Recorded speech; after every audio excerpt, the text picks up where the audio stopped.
नमस्कार, आप सभी देख रहे हैं अपना चैनल एडवोकेट युद्धवीर एलएलबी और मैं एडवोकेट युद्धवीर आप सभी का स्वागत करता हूं आपके अपने चैनल पर, जहां पर आपको लीगल एजुकेशन और लीगल अवेयरनेस से रिलेटिव वीडियो देखने को मिलती हैं।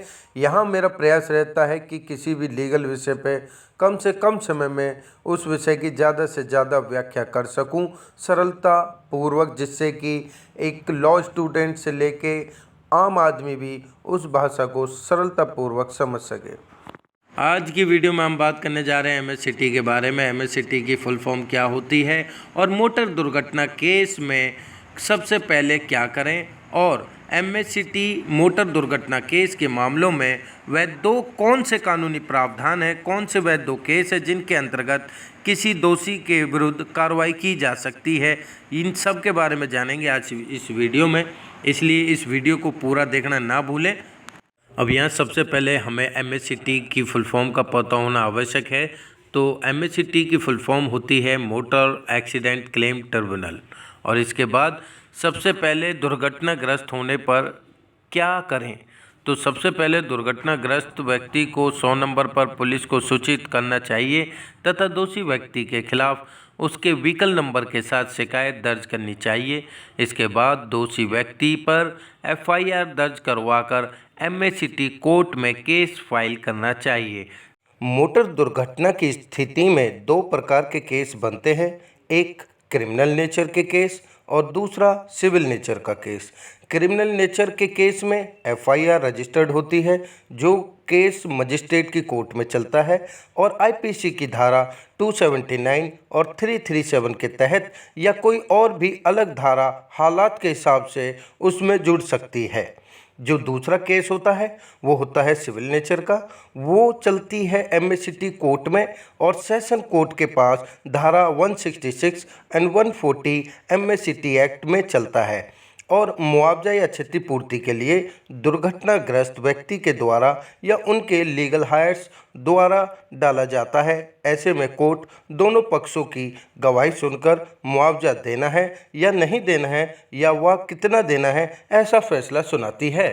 अब जानते हैं एमएससीटी मोटर दुर्घटना केस में मुआवजा और मुआवजे का आधार क्या होता है।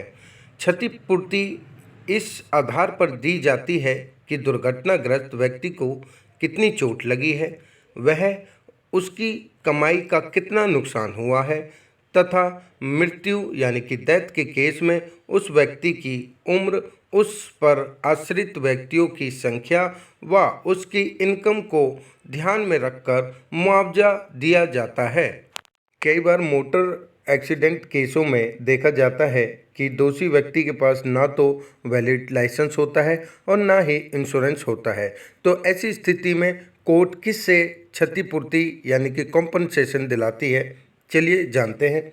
अगर दोषी व्यक्ति के पास वैलिड लाइसेंस नहीं है तो उस दोषी व्यक्ति को और व्हीकल के मालिक को एमएससीटी एक्ट मोटर दुर्घटना केस में अपनी जेब से देना होगा। ऐसी स्थिति में इंश्योरेंस कंपनी कॉम्पनसेशन नहीं देती है तथा सिर्फ व्हीकल का इंश्योरेंस ना होने की स्थिति में व्हीकल का मालिक ही मुआवजा देगा।